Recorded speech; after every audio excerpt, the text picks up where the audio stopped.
10월 17일 토요일 말씀 동무 시작하겠습니다.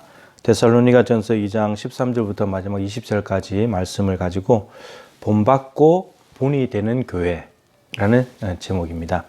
데살로니가는 바울이 3주간 말씀을 전해서 생겨난 교회죠. 그렇게 3주간 복음을 들은 교회가 어떻게 성장을 해가는가 바울이 말하는데 1장에 나온 부분과 좀 연결해서 말씀드리면 14절에 유대에 있는 하나님의 교회들을 본받은 자가 되었다. 유대 예루살렘과 그 주변에 있는 교회들이 모교회인 셈이고 복음이 시작된 곳인데 예루살렘 온 유대 사마리아 땅끝 이제 땅끝으로 가는 그게 한 길목에 데살로니가 교회가 있는 건데 거기에 있는 교회들을 본받은 자가 되었다. 근데 1장에 이렇게 말했죠. 마게도냐와 아가야에 있는 모든 믿는 자의 본이 되었다. 그러니까 데살로니가 교회는 유대에 있는 하나님의 교회들을 본받았고 그랬더니 마게도냐와 아가야에 있는 모든 믿는 자들의 본이 되었다. 본받고 본이 되는 교회. 데살로니가 교인처럼 예수를 믿어야 돼. 저게 진짜야. 저 교회처럼 돼야 돼. 이렇게 됐다는 거죠. 우리 교회도 이렇게 될 수 있으면 얼마나 좋겠습니까? 주변에 있는 교회들 중에 본받을 만한 교회가 있다면 본받고 또 그렇게 열심히 했더니 동부교회처럼 돼야 돼. 저렇게 믿는 게 진짜야. 저 교회들처럼 저렇게 해야 돼. 이렇게 되면 얼마나 좋겠습니까? 근데 중요한 건 이거죠.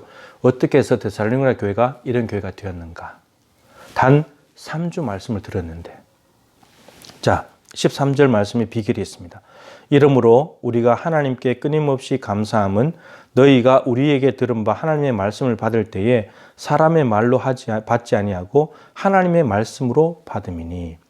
데살로니가 교회를 생각하면 하나님께 끊임없이 감사하대요. 이유가 뭐냐면 바울이 전한 하나님의 말씀 예수가 그리스도라는 것 이걸 전했는데 데살로니가 그 말씀을 받는 사람들이 바울의 말이 아니라 바울이 그 말을 했는데 바울의 말이 아니라 하나님께서 바울을 통해서 주시는 말씀으로 받은 거예요. 믿음은 들음에서 나고 들음은 그리스도의 말씀으로 말미암는다. 바울이 그리스도의 말씀을 전했을 때 데살로니가 사람들이 말씀을 들었을 때 믿음이 생겨난 겁니다. 그래서 1장에 나온 믿음의 역사가 있다 그랬죠. 그 역사가 뭐였습니까? 우상을 버리고 하나님께로 돌이키는 거라고 했잖아요. 근데 바울의 말로 들었더라면 데살로니가 사람들은 우상을 버리고 바울에게 갔어야 돼요. 방향이. 그런데 하나님의 말씀으로 받았기 때문에 우상을 버리고 하나님께로 간 거예요. 그러니까 하나님의 말씀으로 받아들이게 되면 믿음의 역사가 나타나는데 우선 방향 전환을 하게 되는 것, 하나님께로.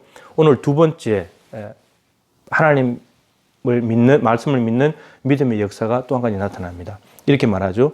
진실로 그라도다. 너희가 사람의 말이 아니라 하나님의 말씀을 받은 것이 확실하다.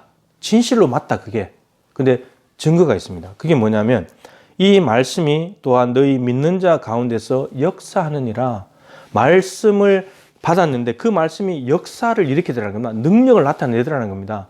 어떤 능력을 주냐 하면요. 14절로 다시 돌아가는데 유대에 있는 하나님의 교회들을 본받았다 그랬잖아요. 본받은 모습 중에 하나가 뭐냐면 그들이 유대인들에게 고난을 받은 것 같이 예루살렘과 유대에 있는 교회들이 유대인들의 핍박을 받았어요. 고난을 받았어요. 예수를 믿는다는 것 때문에. 그런데 너희도 너희 동족에게서 동일한 고난을 받았느니라. 데살로니가 교회도 그 그리스 땅에 살고 있는 사람들로부터 고난을 받은 거예요. 이게 예루살렘 교회가 닮았다는 거예요. 본받았다는 거죠. 예루살렘 교회가 예수를 믿는 것 때문에 핍박을 견뎌냈듯이 너희들도 똑같이 견뎌내고 있구나. 근데 이게 뭐 때문이라고요? 핍박이 왔을 때 고난을 견뎌낼 수 있는 힘이 어디서 나온다고요? 사람의 말이 아니라 하나님의 말씀으로 받았을 때 오는 능력입니다. 그러니까 다르게 말하면 사람의 말로 받으면 고난이 왔을 때 못 이깁니다. 도망가 버려요. 배교해 버립니다. 예수 안 믿으면 그만인 거예요. 핍박 피하려고. 근데 하나님의 말씀으로 받게 되면 고난을 견디게 만듭니다. 왜냐하면 그 하나님의 말씀이 예수가 그리스도라는 거였잖아요. 십자가에 고난 받으시고 죽으시는데 부활하신 분. 근데 그분이 내 메시아다. 나를 위해서 나를 구원하시려고 그분이 고난을 다 참고 이겨내셨어? 나도 참아야지. 이렇게 된다는 겁니다. 사람의 말로 받기 시작하면 절대로 이런 삶을 못 사는 겁니다. 그러니까 내가 지금 하나님의 말씀으로 받고 있냐 사람의 말로 받고 있느냐 설교를 들을 때 그것을 가늠할 수 있는 점검할 수 있는 시금석이 뭐냐면 고난을 견뎌내고 있냐 이것입니다. 못 견딘다면 사람의 말로 받는 거고 견딘다면 하나님의 말씀으로 받는 거죠. 예수님께서 4가지 밭을 말씀하셨잖아요. 길가, 돌밭, 가시떨기, 좋은 땅. 하나님의 말씀을 뿌립니다. 말씀에는 문제가 없죠. 말씀 문제 없는데 중요한 받는 사람들의 태도, 길가 돌박 가시떨기와 같은 마음의 태도는 말씀이 들어오긴 하지만 열매가 없는 거죠. 열매 맺는 땅은 하나예요. 4분의 1입니다. 25%밖에 안 돼요. 말씀을 심은다고 뚝딱 열매가 맺히는 것이 아니고 말씀을 심으면 그 말씀을 받는 사람이 들을 때 하나님의 말씀으로 들으면 믿음이 생겨나는 것이고 믿음이 생기면 방향을 하나님께로 바꾸는 것이고 방향을 바꾸게 되면 그분을 믿는 믿음으로 고난을 이겨낸다는 겁니다. 그래서 열매가 맺히는 거예요. 데살로니가 교회가 바울이 전한 복음을 사람의 말이 아니라 하나님의 말씀으로 받아들여서 방향을 하나님께로 바꾸고 그분을 믿기 때문에 고난도 이겨내는 그런 삶을 통해 본이 되었던 것처럼 저와 여러분 우리 교회가 설교를 누가 하든지 간에 들을 때 설교자의 말이 아니라 하나님의 말씀으로 받아들여서 믿음이 생겨나고 그 믿음의 역사를 통해서 하나님을 더 잘 섬길 뿐만 아니라 고난도 이겨낼 수 있는 믿음의 근육을 키워나가서 믿음의 역사를 이루어가는 말씀이 정말 살아서 능력으로 우리 가운데 이런 역사를 이룬다는 것을 경험하는 우리 교회가 될 수 있기를 그래서 본이 되는 교회가 될 수 있기를 간절히 소망합니다.